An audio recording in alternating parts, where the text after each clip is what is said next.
तर दादा ताई आणि ताईंच्या बहीण भावाच्या संबंधांवर आव्हाडांनी बोलू नये असं परांजपेंनी म्हटलंय।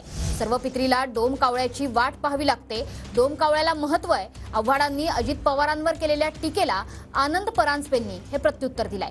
तुमच्यासारख्या डोम कावळ्यांना संपवल्याशिवाय राहणार नाही अशी टीका यापूर्वी आव्हाडांनी केली होती।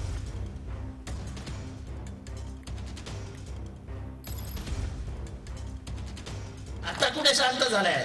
आम्हाला तर राग यायचा, माझा दादा आम्हाला एवढा राग यायचा आता शांत झालाय। पण हे प्रेम बहिणीचं होतं, हे प्रेम आपलेपणाचं होतं, हे प्रेम घर तुटू नये म्हणून होतं। ते तुम्हाला समजलंच नाही, कारण का प्रेम समजायला हृदय लागतं, पक्ष एकाच्या जीवावर तयार होत नसतो। शरद पवार ही नेतृत्व निर्माण करणारी शक्ती आहे।